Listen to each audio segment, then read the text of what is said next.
When I was 10, I found an ad in a magazine that ensured I would never eat veal. I ripped it out and I hung it on the back of my bedroom door and looked at it every day. Decades later, I sat down with Gail Eisnitz, an investigator with the very organization, Humane Farming Association, who had created and run that ad. I share this ad in talks that I do that speak to my vegan journey, and it is still so powerful today. You'll hear me come to the realization that she, Gail, and her organization were such a significant part of my journey to veganism. It was a very cool moment. I've shared the image in my social media post for this episode. For most of us vegans, it's pretty easy to remember the moments that led us to take action on the decision to become vegan. But we don't always look back at all of the things that made us a person willing to make that choice. If you're vegan, I invite you to spend some time thinking back over your life to uncover those other pieces, to give yourself your full story. For my listeners who are not yet vegan, perhaps this is one of those moments for you.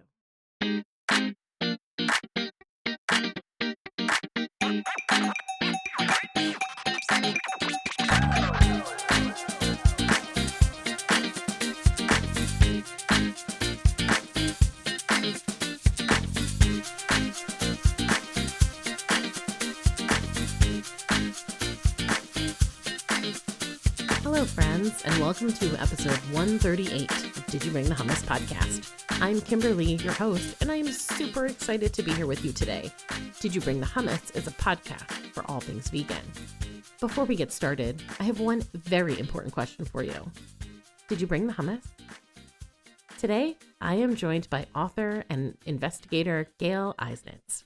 Gail is the winner of the Albert Schweitzer Medal for Outstanding Achievement in Animal Welfare, is the Chief Investigator for the Humane Farming Association.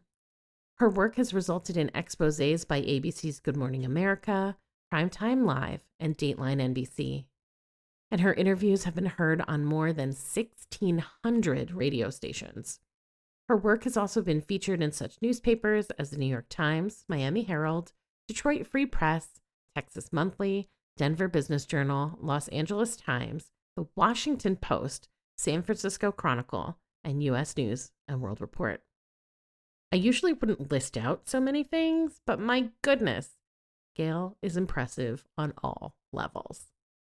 Gail's work is incredible and impactful, just like her. You'll hear a bit about what she has endured in her personal life, what she has seen and heard in her investigations, how she gets through it all, and ultimately, what this all means to her. And most importantly, the animals.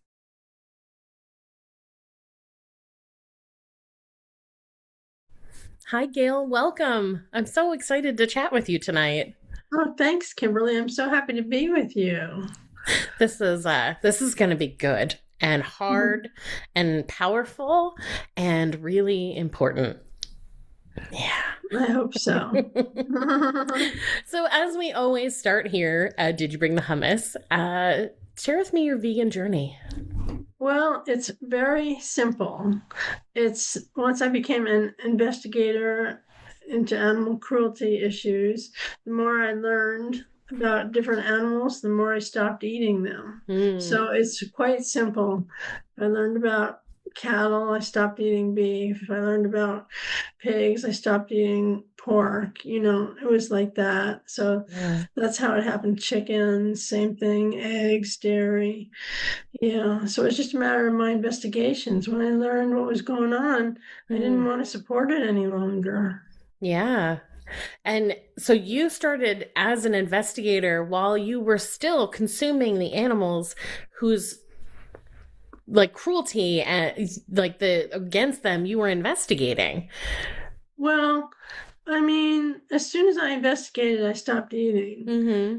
But actually, I started as a writer, and I did my own investigations while I was working as a writer. So I stopped eating them back before I actually became an investigator. Okay. Yeah. Yeah. Yeah. It is, once you know it's hard to, it's hard to unknow. But then you meet someone who maybe has met a vegan, who has heard some stories, and they can put a wall up. And that is something that always kind of baffles me. People who live with vegans, like I know people who have been vegan for 20 plus years, and their spouse is not vegan and not interested in being vegan. How do you live with somebody who's showing up, doing all the vegan things every day? You definitely hear things about why they're vegan, and like to just turn a blind eye to it. Yeah. I don't know. That's why I don't have a spouse. Makes sense to me. I don't want to say that and then have my husband hear it and go, "Hey," but he went vegan, so I'm lucky that great. way. Yeah, very lucky. My family members, my sister and my nieces, they're all vegan. That's amazing. Yeah, it's great. There really is a lot of power if we're willing to listen to each other. Right. You can make a lot of change just by having conversations and learning all the things. Yeah. So you're here to talk about your book, Out of Sight, and to talk about your work with the Humane Farming Association. Do I have that right? Yes. Okay. Yeah. I wrote it down and then I didn't read it. So I didn't read it directly off. Anyway, whatever. So your book, Out of Sight, it's not just about your investigations. It's about you and your story. You want to share a little bit of a teaser for the listeners about what they can expect? Sure. My first book, Slaughterhouse, was just a nonfiction expose, and it was very successful in terms of turning a lot of people vegan. I got so many letters from people who said they read my book and they never ate animal products again. But my second book is a memoir. It talks about what I was going through and my challenges and triumphs and everything while I was doing my investigations for 40 years. Well, yeah. And I grew up with two undiagnosed disorders. One was OCD, which everybody knows is an obsessive compulsive disorder. I grew up with that and I didn't know what it was until I was in my 30s. So therefore I thought I was quite a weirdo. And I also grew up with a very rare neurological disorder, which I didn't know was a neurological disorder until I was in my mid-60s, because it wasn't identified in the scientific literature until 12 years ago. So I went to many, many, many doctors, and they all said, "There's nothing wrong with you, get lost." And they couldn't know because it didn't exist as a neurological problem. What it is, it's a visual processing problem where I see the world as made up of dots. Everything's pixelated, which is fine because that's the only way I've ever seen the world. But what's not fine is that I also felt like I had dyslexia of the world. Things were confusing a lot. I felt like I lived in a funhouse mirror. It was very, very, very scary. And the book follows my journey to find a diagnosis for that while I'm doing my undercover investigations in slaughterhouses and factory farms. So that's a teaser. It makes for an interesting read because all of the reader reviews on Amazon say it's a suspenseful thriller or medical mystery that people can't put down, and it's a page turner and all this great stuff. So I did that on purpose. I didn't want to make it just a litany of horrors. My first book was a litany of horrors, Slaughterhouse, but this is not. It's my story of what I went through to document and expose violations inside factory farms and slaughterhouses. So there's lots of interesting stories in there. Like I had at one of my employers, I had the boss from hell when I knew that probably hundreds of thousands of pigs were being immersed in the scalding tank fully conscious. He would not let me expose that because there was something wrong with him. And he's serving a life sentence in federal prison now. So that gives you an idea of the stories in the book. I won't tell why. That would give away too much. So yeah. Wow. You are not kidding, right? And listening to that description, somebody totally would be like, wow, sounds like fiction, like a thriller. Like, yeah. I love the kind of, I almost said the word spin, and I don't mean it in the way like a journalist would use the word spin, but just a different take on sharing this experience, both your personal health journey and then also just really the difficult things that you've experienced, that you've witnessed, that you've heard. People tell you stories, and I guess there's something about the way that you show up when you meet with people who are former or even maybe even current slaughterhouse workers who are willing to talk. They are so brutally honest with what they have done and what they are capable of, and it is I'm even getting hung up because I'm reading the words again in my head. The descriptions are so horrific that it's like, just when you think humans can't possibly be as cruel as you think they can be, they can. Yeah.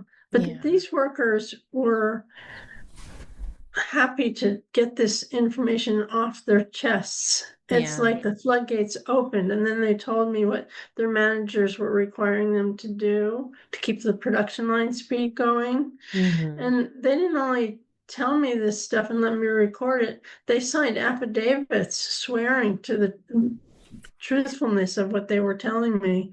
So it's quite interesting that they were so forthright, but they just wanted to not have to do these horrendous things anymore. And so it's in there, but it's not overwhelmingly in the book because I don't want to overwhelm readers, and the chapters are real short, so it makes it easy to read. Yes. That is absolutely true. And if I could, since we are talking about the book right now, I'd love to share the first story in your book around an animal that I put the book down after I read this section because I just needed to be with Bitsy. And I needed to be with you, with her. And so I was like in bed, which, like, why am I reading this right before I'm going to sleep? I don't know. But I'm in bed and I read this story and I'll just read like a quick paragraph and then skip ahead to the sentence that really, really got me. So you're explaining how you're encountering this mare. And you're shimmying down the wood planking, gathering up some hay, and knelt directly beside her head. I offered her the fodder, and after she ate a few handfuls, I gently cradled her head, positioning both arms around her neck, essentially hugging her. I wanted to express a modicum of compassion, to let her know that not all humans were evil. To my astonishment, she completely relaxed her neck muscles and allowed the weight of her heavy head to melt into my arms. Betrayed and nearly starved to death by her human caretaker, she somehow trusted me. Her abject vulnerability touched my heart deeply. An hour later, she was sold to the kill buyer for $7. Then 3 paragraphs down, then the paragraph next starts with, although Bitsy had long been butchered. And that's not even the whole sentence. There's a comma there and the sentence keeps going. But after meeting Bitsy in those couple of paragraphs, reading this moment that you shared with her, then reading how much others had valued her life,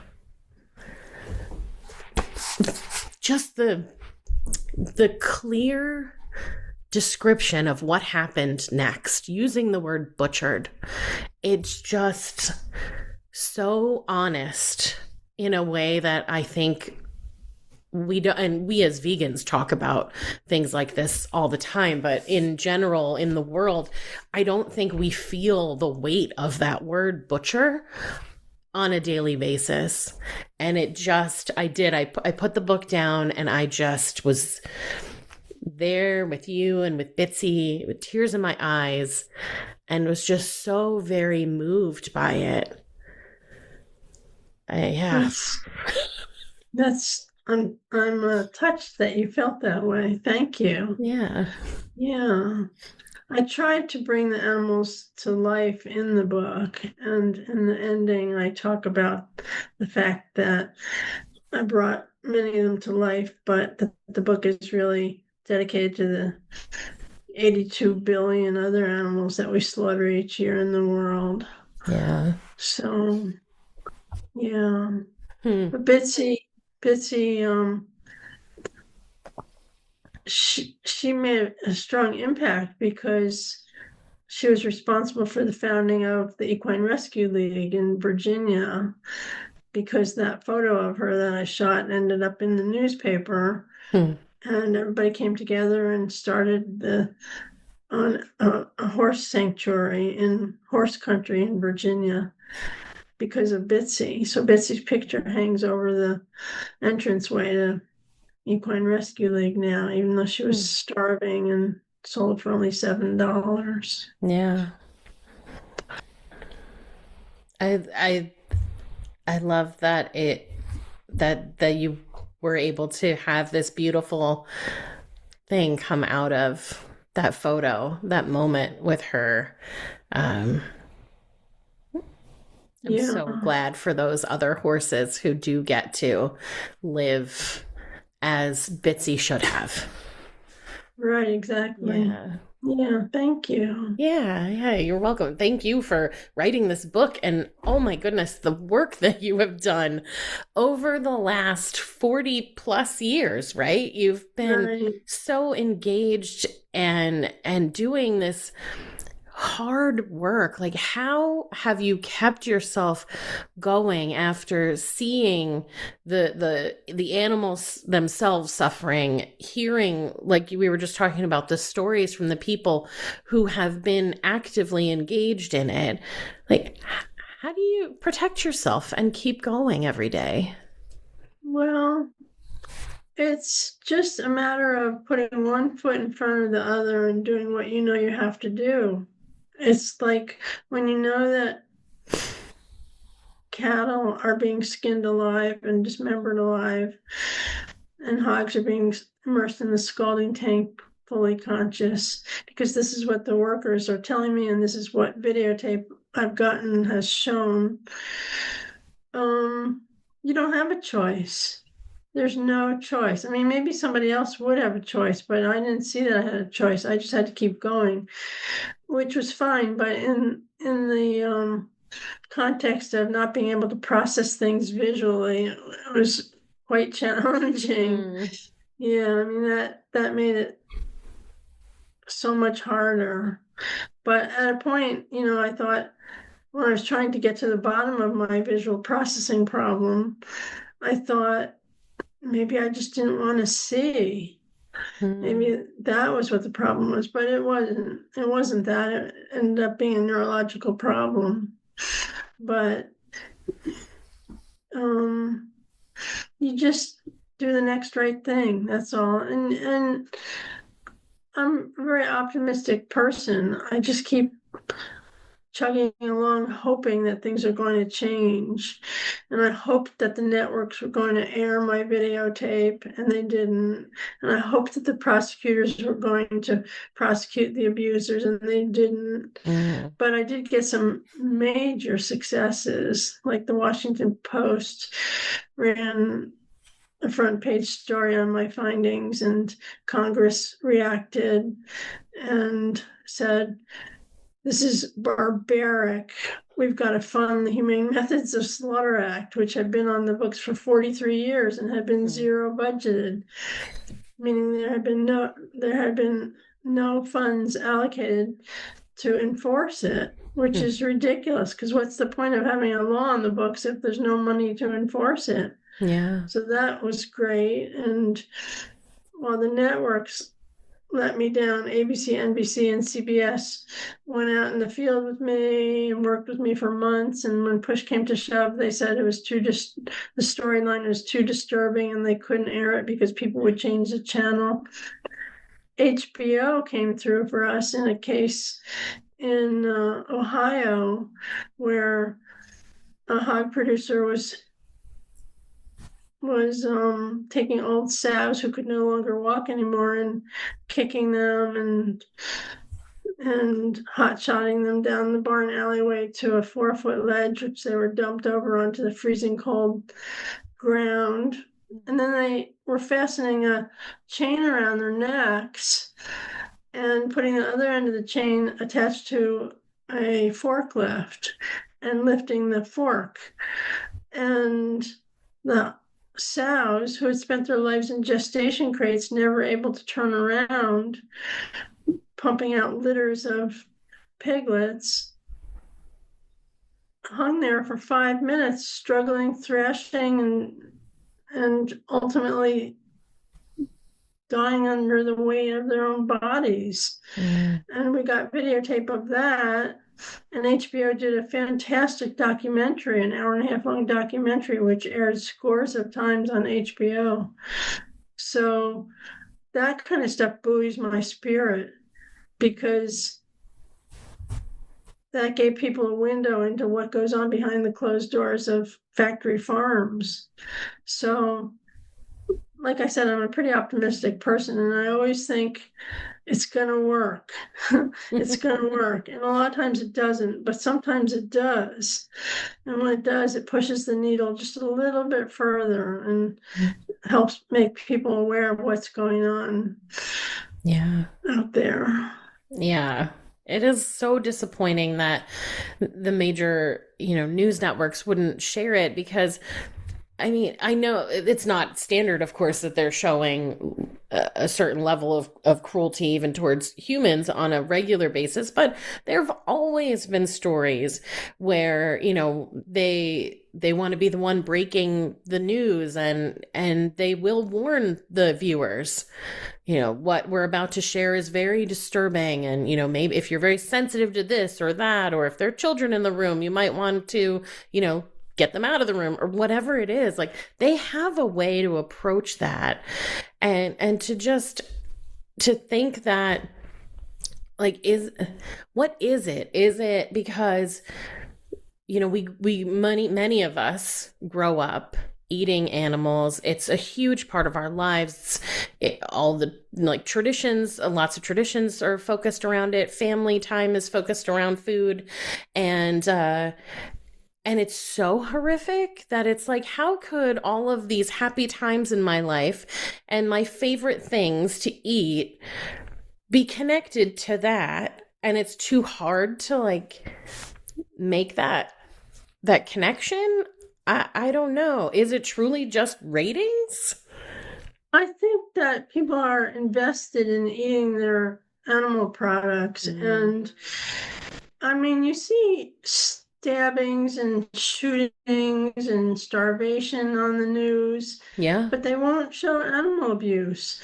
People are invested in eating their animal products, and the networks have big corporate agribusiness sponsors. You don't want to lose them either. That's true. So, I mean, they did spend many months working with me, and then they did say, we can't do this, people will change the channel. So it was very disheartening.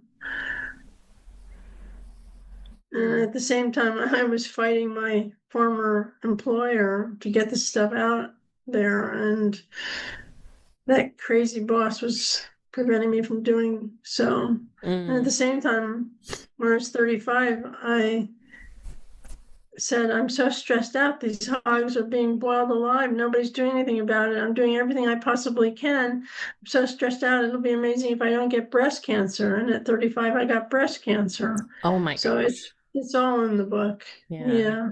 Yeah.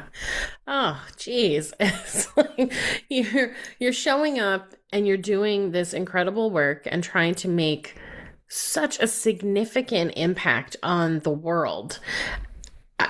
And then like you also have to face all of these personal things that are coming at you from all these different directions. Just that feels shitty, if I can say that. Yeah, it felt pretty shitty. Yeah. Yeah. But we got a lot done. My current employer, Humane Farming Association, hired me when my former employer wouldn't let me expose the stuff, and they gave me the means and the ability to do whatever I needed to do. So nice. I've been with them for 35 years, and they're just fantastic. So I'm really fortunate. Yeah. It's so important to have those organizations that are willing to put the difficult stuff out there and empower the people like you who are doing the work. Yeah, they Humane Farming Association has always been the ones that have run national campaigns by running ads in major newspapers and magazines, because like the networks won't expose it, so they just do it themselves. So when I went to work for Humane Farming Association and the networks wouldn't expose my slaughterhouse findings, my supervisor there said, well, why don't you write a book about it? So that's how my first book came about, because nobody was exposing anything. So I wrote a book, and thousands of people became vegan as a result of that book. So that was great. Yeah. That was great.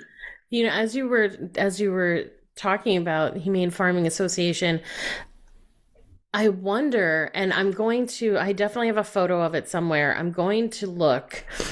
When I was about 10, I was flipping through a magazine, and it's weird how like my vegetarian journey starts with a magazine as well, but I have never ever in my entire life eaten veal, and it is because I saw a page in a magazine.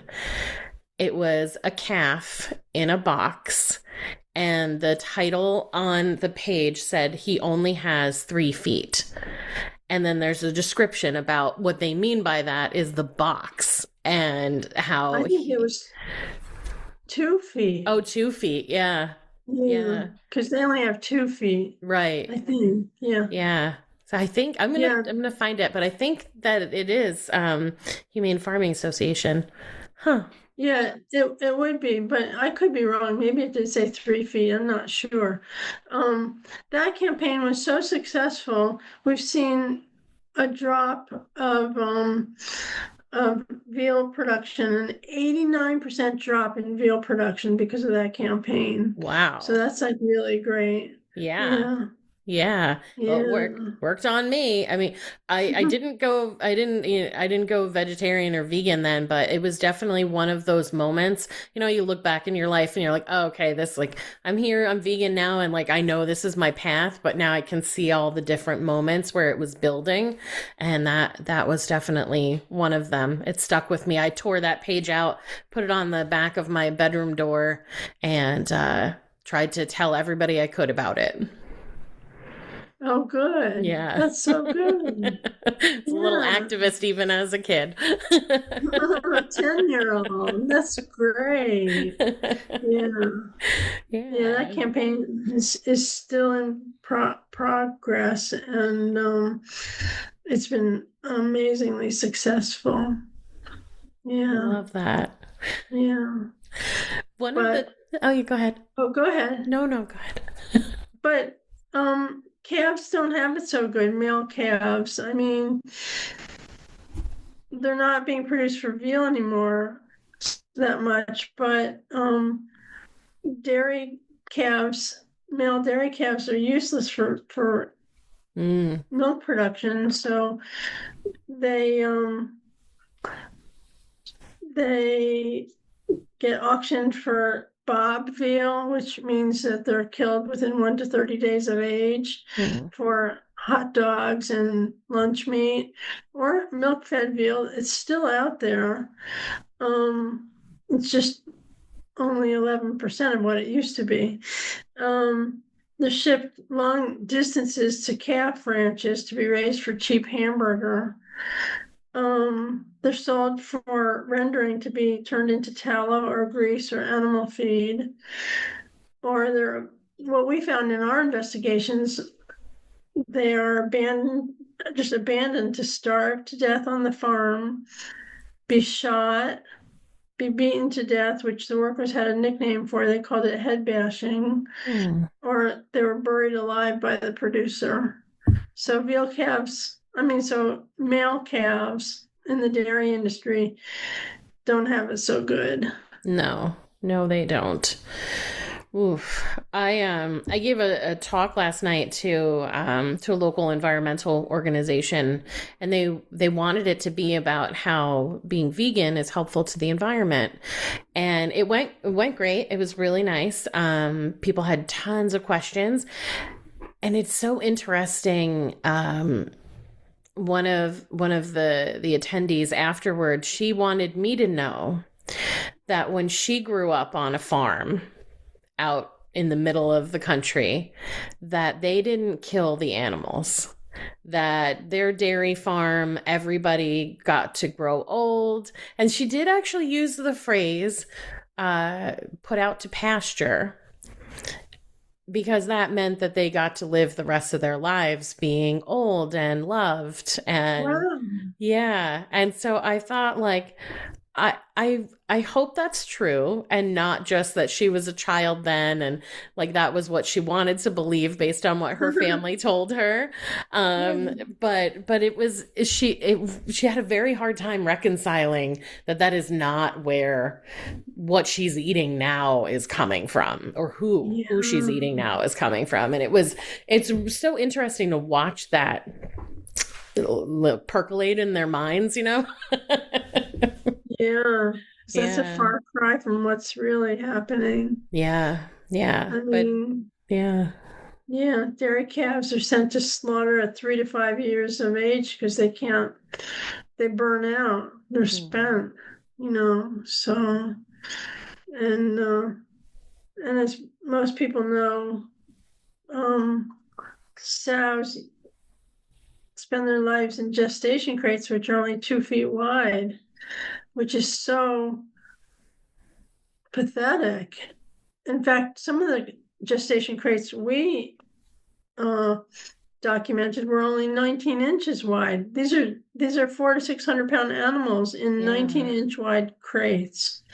It's just terrible. And what happens to them?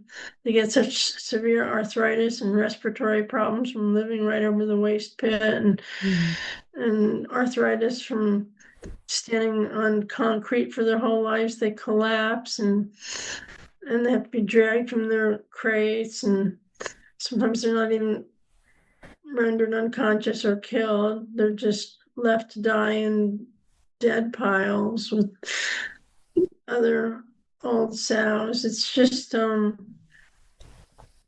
terrible. One operation that we got numbers from, because there are no numbers out there to be had, but piglets that don't survive, have to be thumped or packed. That's the industry acronym for pound against concrete. Oh my God. And one company their dead boxes were overflowing, and so they were littering the ground, and the Department of Environmental Protection was concerned that they might be contaminating the groundwater. So they cited them, and not for cruelty or anything like that, just because they might be contaminating the groundwater. And the company had to release its number of dead pigs that year on farm, not slaughtered pigs, just dead pigs on farm. They lost 420,000 dead pigs that year. Wow. One company. So it's a big problem. I mean, the conditions are so hostile inside these factory farms that the animals can't even survive them. Yeah. Yeah. One of the questions I wanted to ask you about is about depopulation. I remember hearing that word a lot during COVID and learning about how they quickly do that. Can you share a little bit for the listeners? Like, what is depopulation? Why do they do it? Sure. I'll read you a definition of depopulation. It's the term that the animal industry has coined for the large-scale on-farm mass killing of animals who, due to disease or other unforeseen circumstances, such as natural or man-made disasters, can't be shipped to slaughter. And the American Veterinary Medical Association, which is in bed with the agriculture industry, defines it as the rapid destruction of a population of animals in response to urgent circumstances, with as much consideration given to the welfare of the animals as practicable. Like, practicable is such a huge loophole. Mm-hmm. So what it is ventilation shutdown plus is one of the most widely used forms of depopulation. And it just is exactly what it sounds like. The producers simply seal up the barn inlets, shut off the ventilation system fans, heat the barns to triple digits, or add steam, pump in added steam, and the animals bake to death. And that's widely used. In fact, it was widely used during the COVID outbreak when the pigs couldn't be shipped to slaughter because the workers in the slaughterhouses were suffering from COVID and the slaughterhouses were temporarily shuttered. And they killed 1 million pigs that way using ventilation shutdown plus. But they have killed the majority of the 200 million poultry that have been killed to stop the spread of avian influenza since 2022. 200 million birds, the majority of them have been baked alive. So, and then another form of depopulation is water-based foam, which is basically firefighting foam. It's sprayed into barns up and over the chickens and pigs to drown and suffocate them. So these are the ways that we're killing hundreds of millions of animals in the United States. It's such a crazy thing. Avian influenza just keeps spreading and spreading, and we keep depopulating with ventilation shutdown plus and water-based foam. It's just sick, if you ask me. Yeah, it's just standard, and that's just like, well, this is just how it's done, and not a single thought. Of course, right? Because they are seeing these animals solely as money, dollar signs that they're losing. So the quicker they can stop that bleed, right, they're going to do it. But this idea that they spend their days seeing these animals and then, oh, I'm having so many emotions tonight. and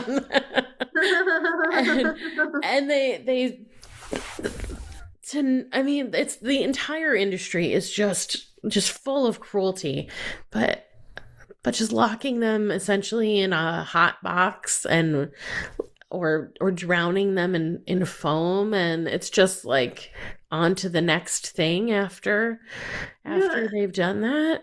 And some places have to depopulate more than once because they get avian influenza a second time, and then they have to bake them the next round to death. It's no way to run a business, that's for sure. I mean, it doesn't even make sense. We've spent so much money, which is the least of the considerations, because the cruelty is the consideration.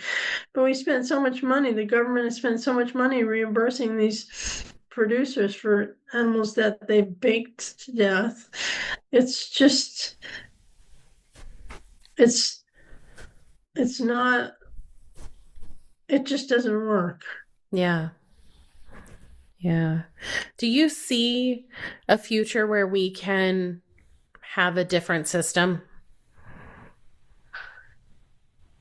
Where it's not focused in animals and... Well, I think some of the interesting alternatives that are coming up now, cultured meat, cell cultured meat, and some of the alternative products that are out there now are such an important step in the right direction. So I sure hope so. Yeah, me too. Yeah. Before we move, oh, go ahead. Yeah. The more people that speak out about these violations, the better. I mean, the vegan community is so important to the future of animal suffering, to stopping it. The vegan community is just, vegans should be so proud of themselves that they're not supporting this. Yeah. Yeah. Yeah. Yeah.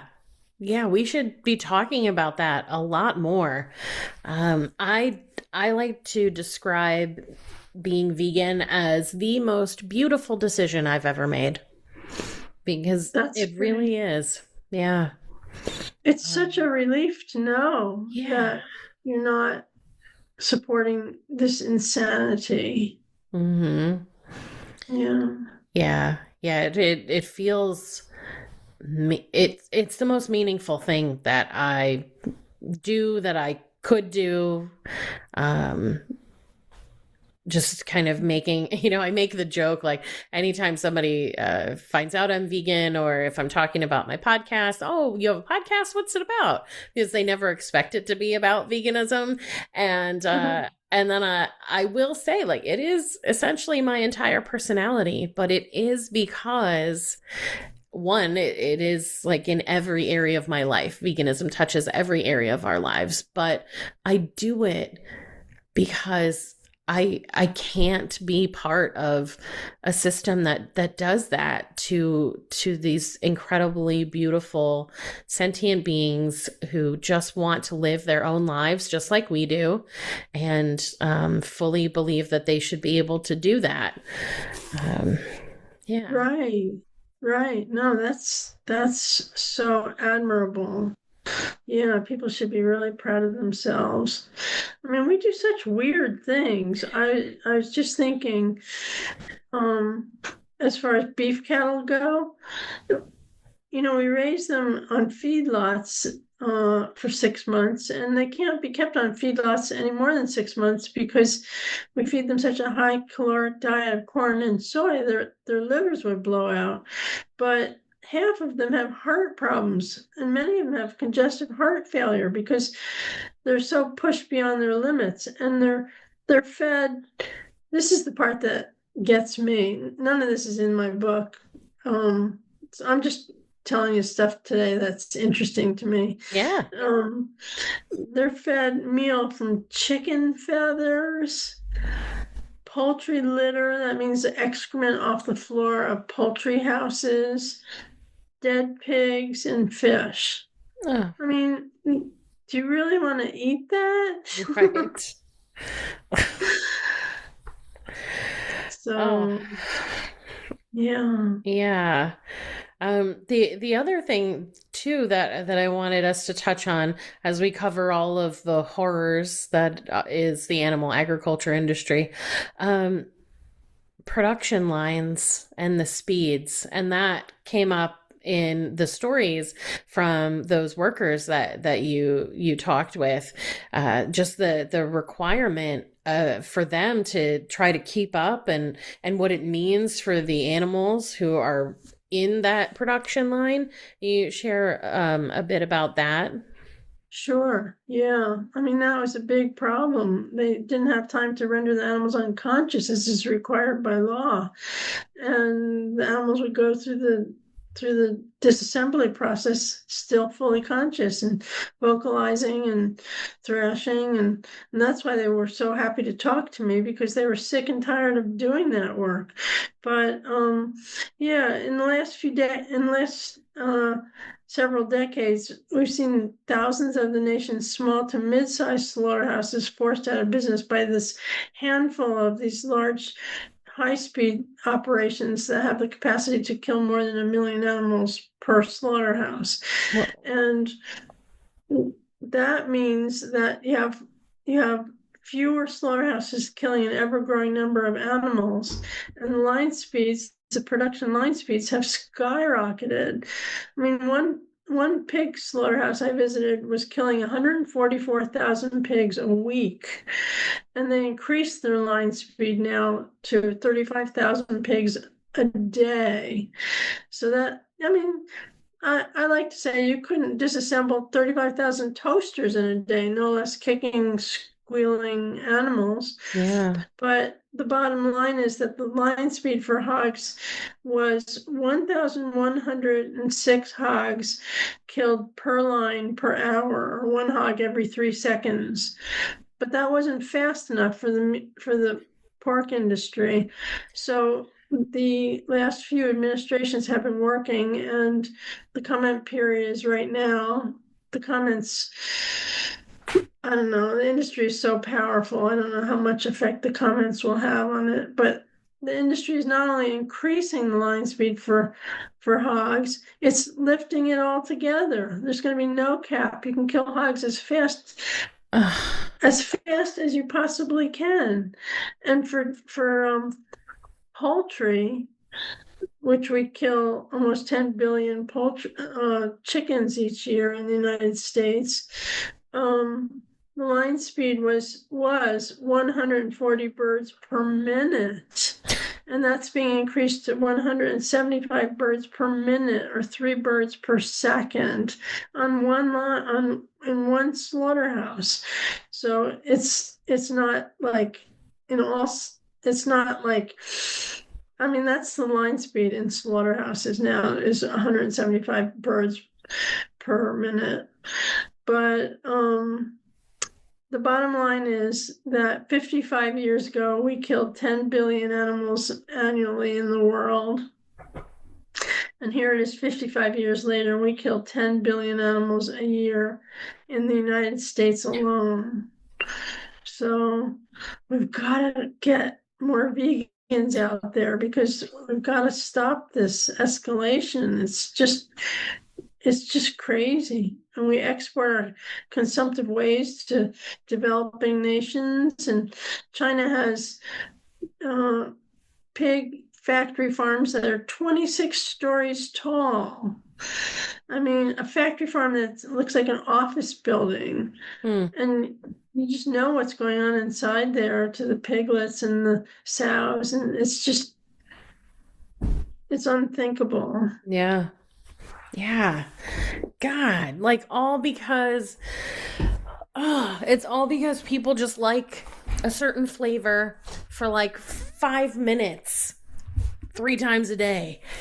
I know. Their whole lives. It's like, when I think about someone sitting down to a meal of animal products, and I think about the individuals who make up that meal and just the life that they could have led. Yeah.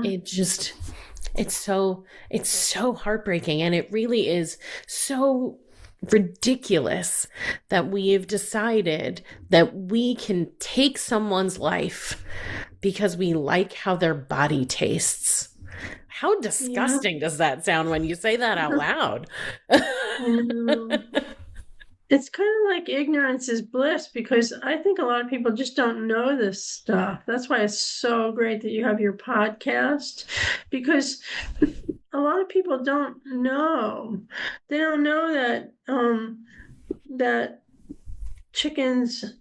meat chickens are genetically selected for massive appetites and large breasts. They don't know that a 6.2-pound broiler, which is the size that they're slaughtered at, they're only 6 to 7 weeks old, they're babies, is, according to the University of Arkansas, which is a huge chicken state, is equivalent to a human newborn gaining 660 pounds in the first 2 months of life. Oh my God. And they're so breast heavy that they can't stand up. Yeah. You go into a chicken house and chickens have fallen over and can't get to their feed. Their legs are splayed out underneath them. Mm-hmm. They can't even walk. They die of heart attacks, which is really common because they're forced to gain so much weight so quickly in their 67-week lives that they can't even stand. Yeah. Ugh. So people don't know this. That's why it's so great that you're helping them learn. Thank you. Yeah. Yeah. And I'm so glad that you're here and that you have, that you want to talk about it, that you've got your 2 books and that you have this knowledge that, you know, it is not just, it's not just like a one-off thing, you know, like you can sometimes hear from people who are still consuming animals. Well, that can't possibly happen, you know, in everywhere. That can't be standard. But even with the depopulation, you know, you talked about how these are the approved ways to do this. Right. And yeah. Yeah, that's true. And the American Veterinary Medical Association supports most of these practices, which is really sad because they're a bunch of veterinarians that are supposed to care for animals. Right. So that's really disturbing. But I don't know. There's just and the prosecutors who should be prosecuting people who are violating the laws. I mean, most of these are considered standard agricultural practices, but when we documented horrendous violations inside different farm animal factories, the prosecutors wash their hands of it. They want nothing to do with it because they're captured by big ag. Mm-hmm. So that was a big part of my book. The prosecutors kept saying no, or giving notice to the factory farms 6 months before they came for an inspection, or stupid stuff like that. And we finally got a prosecutor to prosecute, and he is a judge now. He wrote me the most beautiful letter when he read my book, because he's the only one that agreed to prosecute a case, and it was just unprecedented, because these prosecutors, these attorneys general in so many states, just fail to do their jobs because they have prosecutorial discretion and they don't want to take on corporate agribusiness. In this one case out in Washington State, where all the workers were complaining that they were skinning and dismembering cows alive, the attorney general wanted nothing to do with it, so that the governor got involved and he appointed her to head a task force to look into the problem. And despite the fact that we had affidavit upon affidavit from the workers themselves, despite the fact that we had videotape showing cows being skinned alive, the task force, which was made up of the state police and the state Department of Agriculture and the attorney general, who didn't want anything to do with it, they decided that we had manufactured the evidence and orchestrated it for fundraising purposes. Oh my God. Isn't that ridiculous? This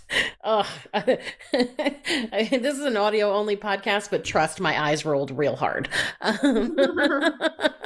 my eyes were rolling real hard too, because it went on for over a year, and that was their final determination. It's been quite frustrating, to say the least. Yeah. But there is good news. Yeah. let's see, we stopped all the egregious crimes we documented. We shut down a number of operations we investigated. We shut down what was going to be the third largest hog factory in the world.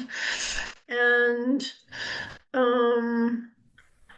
Humane Farming Association operates a 7,000-acre refuge. It's the largest farm animal sanctuary in the country, where animals that were seized in cruelty cases live out their lives in peace, and they get the best care, and it's so beautiful, and they're just living in paradise. So that's the good news. Yeah, good. I'm so glad that, so I was thinking, how are we going to end this on a happy note so that it doesn't seem weird to then talk about hummus? Yeah, hummus is great. So it is. Yeah. Hummus. So why don't you tell me, Gail, how does hummus show up in your life? It shows up a lot. I'm not like a big gourmand, so I eat a lot of hummus, and I make a great big salad, and then I put the hummus on a wrap, and I put the salad on top of it, and I wrap it all up, and it's delicious. Nice. Yeah. So that's how it showed up in my life. I love a good hummus wrap. Yeah. Yeah. Yeah. Oh, so good. Gail, thank you so much for joining me. This episode is eye-opening, and like I said, I knew it was going to be powerful, so I was right. Thank you for sharing your knowledge, your experience, and talking about your book, Out of Sight. Links to where people can find the book and learn more about you and Humane Farming Association will also be in the show notes, so people will be able to get all of that information. But thank you so much for being here. I'm so glad to have spent this time with you. Kimberly, it's my pleasure, and it's so nice to talk to a fellow vegan about this stuff, because we're not part of the problem, we're part of the solution. That's right. So great. Yeah.